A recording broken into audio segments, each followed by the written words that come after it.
ظہور اسلام سے بیشتر اہل عرب کے دین و مذہب کی یہ حالت تھی کہ بعض قبائل نہ خالق کے قائل تھے نہ جزا و سزا کے، بعض خالق کو مانتے تھے لیکن جزا و سزا اور قیامت کے منکر، زیادہ تعداد میں بت پرست اور ستارہ پرست تھے، بعض قبائل میں آتش پرستی بھی رائج تھی، خانہ کعبہ کو بت پرستی کا مرکز بنا رکھا تھا اور 360 بت کعبہ میں رکھ چھوڑے تھے۔ بت پرستی ملک عرب میں ہر جگہ اعلانیہ ہوتی تھی۔ نبی صلی اللہ علیہ وسلم سے 400 سال قبل شاپور بادشاہ فارس کے زمانے میں۔ بسم اللہ الرحمن الرحیم۔ السلام علیکم محترم ناظرین، تمام تعریفیں اللہ تبارک و تعالیٰ کے لیے جو بڑا مہربان نہایت رحم کرنے والا ہے۔ کروڑہ درود آقائے دو جہان نبی مہرباں محمد مصطفیٰ صلی اللہ علیہ وسلم پر، آپ کی آل و اولاد پر، آپ کے تمام اصحاب۔ اللہ تعالیٰ مغفرت فرمائے آپ کی، میری اور ساری امت کے مسلمانوں کی، آمین۔ محترم ناظرین، حضور نبی کریم صلی اللہ علیہ وسلم عرب کے مشہور شہر مکہ مکرمہ میں پیدا ہوئے اور دوسرے مشہور شہر مدینہ منورہ میں آپ صلی اللہ علیہ وسلم نے ہجرت فرمائی اور وہی اسلامی سلطنت کا ابتدائی دارالسلطنت قرار پایا۔ عرب ہی وہ ملک ہے جو نبی کریم صلی اللہ علیہ وسلم کی زندگی میں قریباً سب کا سب مسلمان ہو چکا تھا۔ یہی ملک عرب شوکت اسلام کی ابتدائی جلوہ گاہ ہے۔ اس ملک عرب کی زبان میں کامل وحی اور آخری آسمانی کتاب نازل ہوئی جو تمام ملکوں، تمام قوموں اور قیامت تک تمام زبانوں کے لیے مکمل ہدایت ہے۔ ملک عرب براعظم ایشیا کے جنوب مغرب میں واقع ہے۔ چونکہ اس ملک کے 3 طرف سمندر نے اور چوتھی طرف سے دریائے فرات نے جزیرے کی طرح گھیر رکھا ہے، اس لیے اس ملک کو جزیرۃ العرب بھی کہتے ہیں۔ اس کے شمال میں شام و عراق، مغرب میں بحر احمر، بحر کلزم جو مکہ معظمہ سے بجانب مغرب تقریباً 77 کلومیٹر کے فاصلے پر ہے، اور جنوب میں بحر ہند اور مشرق میں خلیج عمان و خلیج فارس ہیں۔ اس ملک میں قابل زراعت زمینیں کم ہیں اور اس کا کثیر حصہ پہاڑوں اور ریگستانی صحراؤں پر مشتمل ہے۔ علماء جغرافیہ نے زمینوں کی طبعی ساخت کے لحاظ سے اس ملک کو 8 حصوں میں تقسیم کیا ہے: حجاز، یمن، حضرموت، مہرہ، عمان، بحرین، نجد اور احقاف۔ حجاز ملک کے مغربی حصے میں بحر احمر، بحر کلزم کے ساحل کے قریب واقع ہے۔ حجاز سے ملے ہوئے ساحل سمندر کو جو نشیب میں واقع ہے تہامہ یا غور پست زمین کہتے، اور حجاز سے مشرق کی جانب جو ملک کا حصہ ہے وہ نجد یعنی بلند زمین کہا جاتا ہے۔ حجاز چونکہ تہامہ اور نجد کے درمیان حاجز اور حائل ہے، اسی لیے ملک کے اس حصے کو حجاز کہنے لگے۔ حجاز کے مندرجہ ذیل مقامات تاریخ اسلام میں بہت زیادہ مشہور ہیں: مکہ مکرمہ، مدینہ منورہ، بدر، احد، خیبر، فدق، حسنین، طائف، تبوک اور غدیر خم وغیرہ۔ حضرت شعیب علیہ السلام کا شہر مدین تبوک کے محاذ میں بحر احمر کے ساحل پر واقع ہے۔ مقام حجر میں جو وادی القریٰ ہے، وہاں اب تک عذاب سے قوم سمود کی الٹ پلٹ کر دی جانے والی بستیوں کے آثار پائے جاتے ہیں۔ طائف حجاز میں سب سے زیادہ سرد اور سرسبز مقام ہے اور یہاں کے میوے بہت مشہور ہیں۔ مکہ مکرمہ حجاز کا یہ مشہور شہر مشرق میں جبل ابو قبیس اور مغرب میں جبل کیکان، 2 بڑے بڑے پہاڑوں کے درمیان واقع ہے، اور اس کے چاروں طرف چھوٹی چھوٹی پہاڑیوں اور ریتلے میدانوں کا سلسلہ دور دور تک چلا گیا ہے۔ اسی شہر میں حضور شہنشاہ کونین صلی اللہ علیہ وسلم کی ولادت باسعادت ہوئی۔ اس شہر اور اس کے اطراف میں مندرجہ ذیل مشہور مقامات واقع ہیں: کعبہ معظمہ، صفا مروہ، منی، مزدلفہ، عرفات، غار ہیرا، غار سور، جبل تنعیم، جعرانہ وغیرہ۔ مکہ مکرمہ میں ہر سال ذو الحجہ کے مہینے میں تمام دنیا کے لاکھوں مسلمان بحری، ہوائی اور خشکی کے راستوں سے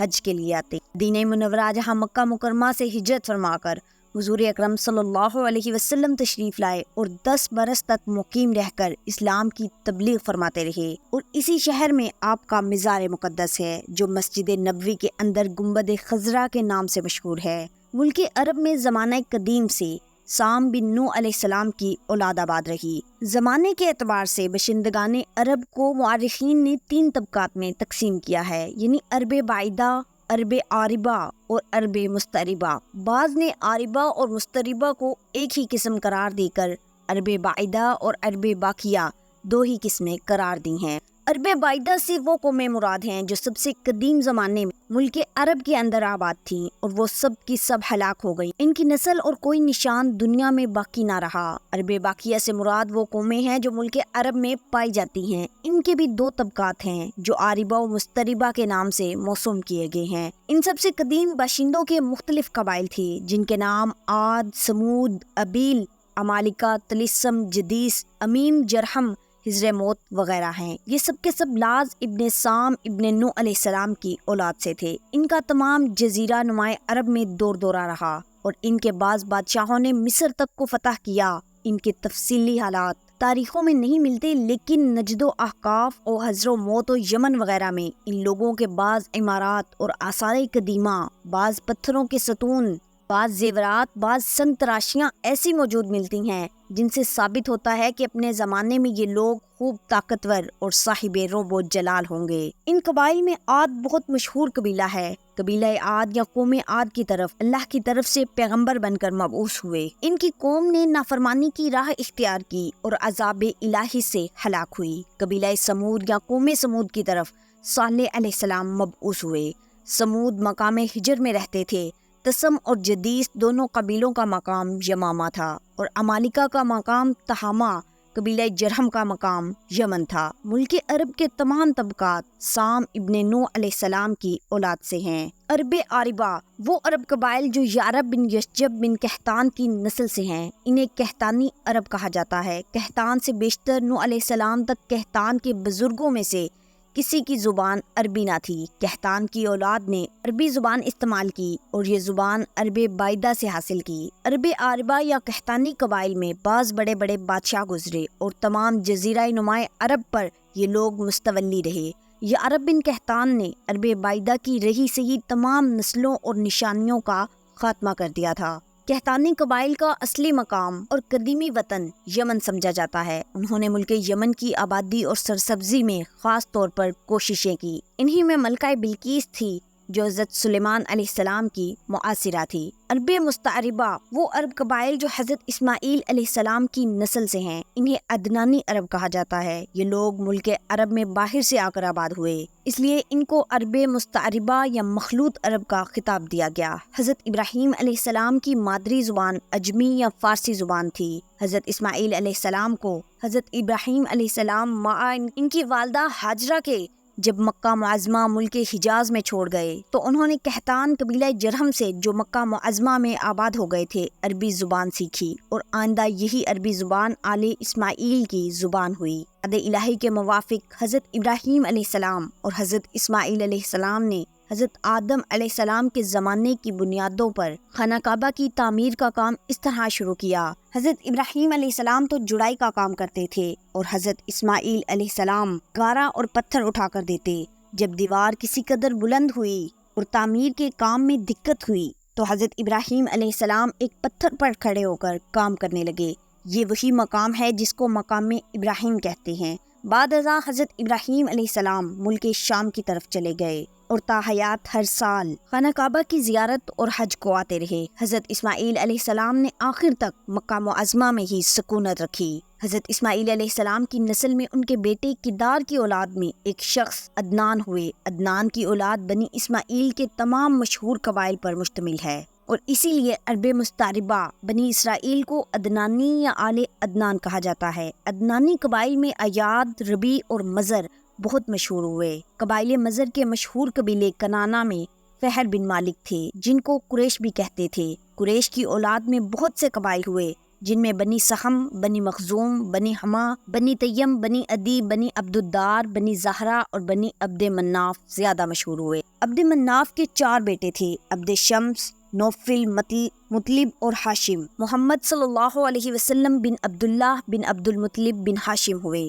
عبد شمس کے بیٹے امیہ تھے جن کی اولاد بنی امیہ کہلائی جاتی ہے. عدنانی قبائل جس زمانے میں خزاعت سے مغلوب ہو کر اور مکہ کو چھوڑ کر نکلے تو مختلف مقامات میں پھیل گئے. مکہ اور اس کے ارد گرد عدنانیوں میں سے صرف قبائل قریش رہ گئے، لیکن ان کا آپس میں بھی کوئی اتفاق اور نظم نہ تھا. سب متفرق تھے. قصاب انقلاب نے سب کو متفق و متحد کیا. قصہ بن کلاب نے جو 5ویں صدی عیسوی میں تھے قبائل قریش میں اتفاق پیدا کر کے نہ صرف مکہ مکرمہ بلکہ تمام ملک حجاز پر اقتدار حاصل کر لیا۔ خانہ کعبہ کی تولیت اب پھر آل عدنان میں آ گئی۔ قصہ نے خانہ کعبہ کی مرمت کی اور اپنے لیے ایک محل بنوایا جس کا ایک بڑا کمرہ لوگوں کے جمع ہو کر مشورہ کرنے کے کام آتا تھا۔ اس کا نام دارالندوہ رکھا گیا تھا۔ دارالندوہ میں بیٹھ کر قصہ کاروبار حکومت انجام دیتے اور قریش کے سردار مشورے کے لیے جمع ہوتے تھے۔ قصہ نے یہ بھی تجویز کیا کہ حج کے موقع پر 3 دن تک حاجیوں کو کھانا کھلایا جائے اور تمام قریش اس کے اخراجات کے لیے آپس میں چندے سے رقم جمع کریں۔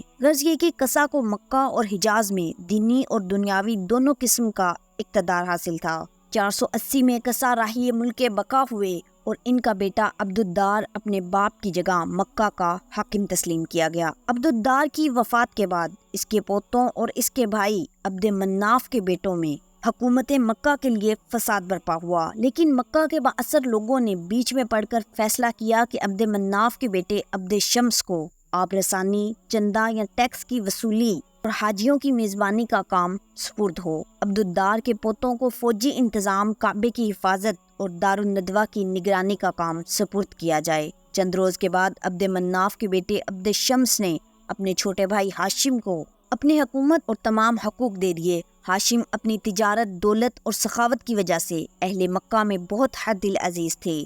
انہوں نے قریش کو تجارت کی ترغیب دینے اور تجارت کے ذرائع پیدا کرنے سے بہت فائدہ پہنچایا۔ عبد مناف تمام ملک عرب میں سب سے زیادہ شریف و کریم تسلیم کیے جاتے تھے۔ ان کے بعد ان کے بیٹے بھی شرفائے عرب میں سب پر فوقیت رکھتے تھے۔ ملک عرب جیسا کہ اوپر بیان ہو چکا ہے زمانہ قدیم سے سامی خاندان کا گہوارہ رہا۔ طبقہ اولیٰ یعنی عرب بعیدہ کے حالات بہت ہی کم معلوم ہو سکے ہیں۔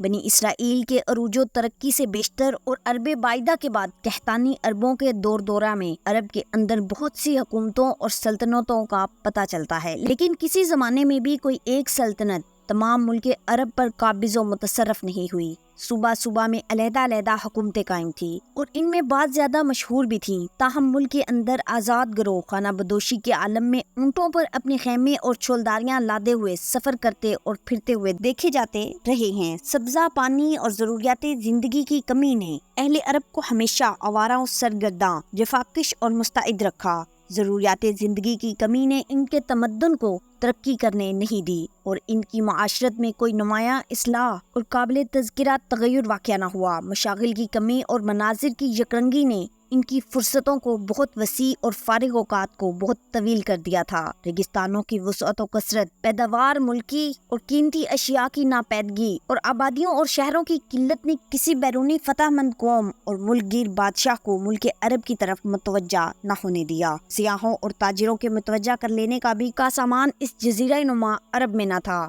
لہٰذا غیر قوموں اور دنیا کے دوسرے ملکوں کی ترقیات سے اہل عرب عموماً بے خبر رہے۔ اہل عرب کی بڑی تعداد خانہ بدوشی کی حالت میں رہتی تھی اور بہت ہی تھوڑے لوگ تھے جو قصبوں اور آبادیوں میں مستقل سکونت رکھتے تھے۔ اہل عرب کو اپنے نسب کے سلسلے یاد اور محفوظ رکھنے کا بہت شوق تھا۔ آباء و اجداد کے ناموں اور کاموں کو وہ فخریہ بیان کرتے اور اس ذریعے سے لڑائیوں میں جوش اور بہادری دکھانے کا شوق پیدا ہوتا تھا۔ وہ بجا طور پر تمام غیر عرب کو نجم یعنی گونگا کہتے تھے۔ ظہور اسلام سے بیشتر اہل عرب کے دین و مذہب کی یہ حالت تھی کہ بعض قبائل نہ خالق کے قائل تھے نہ جزا و سزا کے، بعض خالق کو مانتے تھے لیکن جزا و سزا اور قیامت کے منکر، زیادہ تعداد میں بت پرست اور ستارہ پرست تھے۔ بعض قبائل میں آتش پرستی بھی رائج تھی۔ خانہ کعبہ کو بت پرستی کا مرکز بنا رکھا تھا اور 360 بت کعبہ میں رکھ چھوڑے تھے۔ بت پرستی ملک عرب میں ہر جگہ اعلانیہ ہوتی تھی۔ نبی صلی اللہ علیہ وسلم سے 400 سال قبل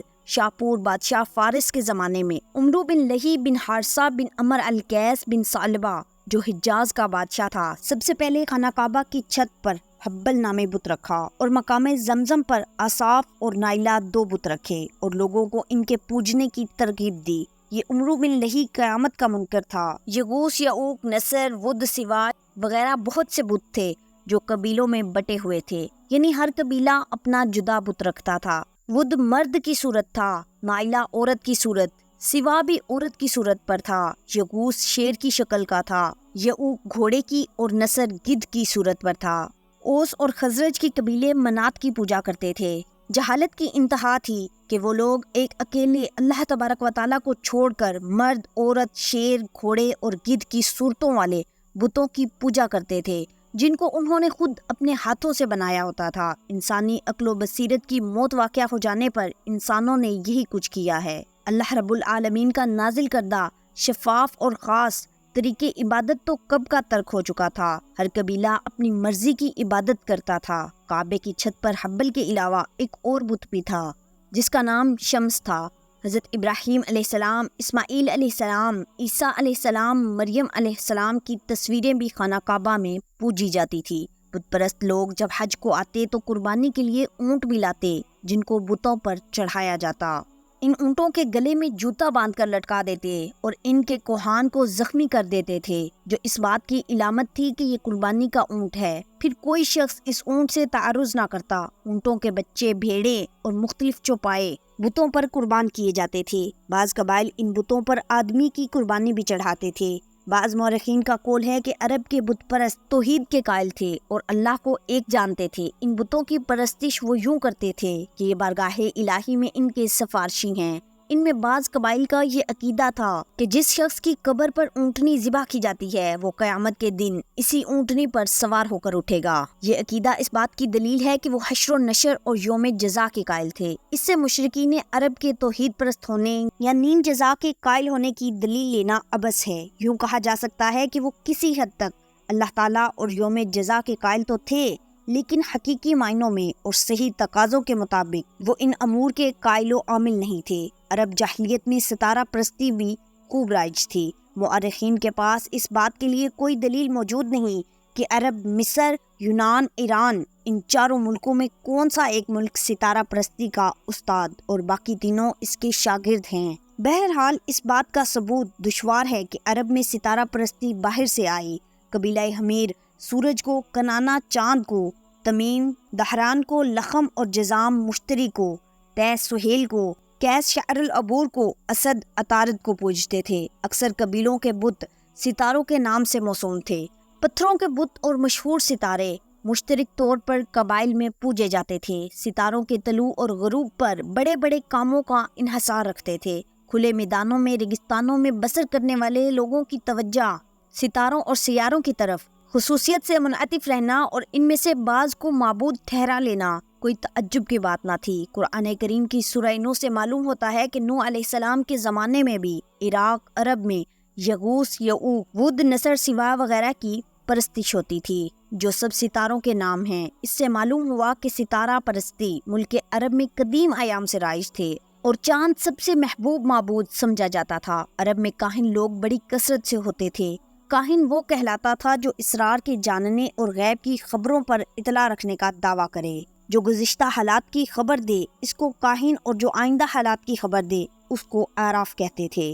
غیب دانی کا دعویٰ کرنے والے مرد بھی ہوتے تھے اور عورتیں بھی۔ غیب دانوں کی ایک قسم ناظر کہلاتی تھی، جو آئینہ یا پانی سے لبریز تشت پر نظر ڈالتے اور غیب کی باتیں بتاتے، یا حیوانات کی ہڈیوں اور جگر وغیرہ اعضاء کو دیکھ کر حکم لگاتے تھے۔ تفاول اور تقاوم یعنی نیک فالی اور بدفالی کے بھی بہت قائل تھے۔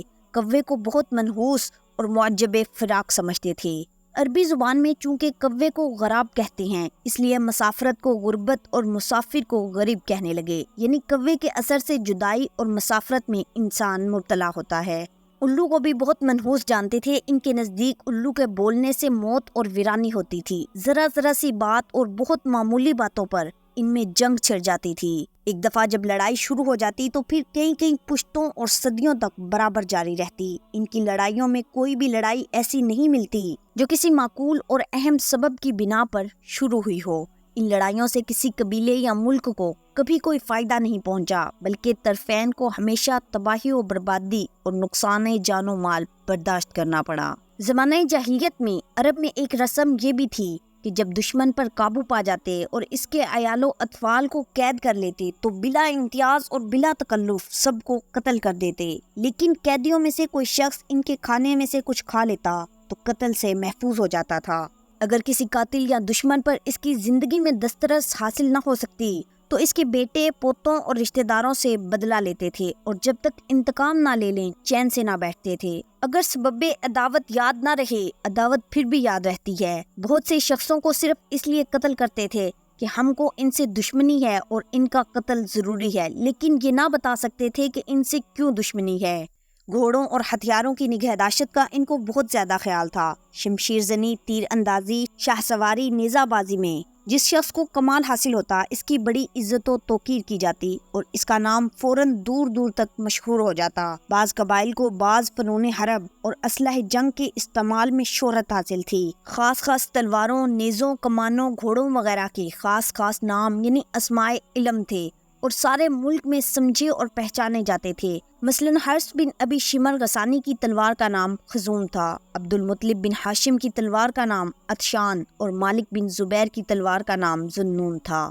یہ سب کچھ اس امر کی دلیل ہے کہ عرب کے لوگ جنگ و قتال کے بے حد شائق تھے۔ یہی وجہ ہے کہ گھوڑے اور تلوار کے نام عربی زبان میں 1000 تک بتائے جاتے ہیں۔ عرب جاہلیت میں پردے کا مطلق رواج نہ تھا۔ ان کی عورتیں آزادانہ مردوں کے سامنے آتی تھیں۔ ان میں وہ آدمی کمینہ اور ذلیل سمجھا جاتا تھا جس کو کسی عورت سے کبھی عشق پیدا نہ ہوا ہو۔ عرب کے بعض قبائل اپنی عشق بازی کی وجہ سے بہت مشہور تھے۔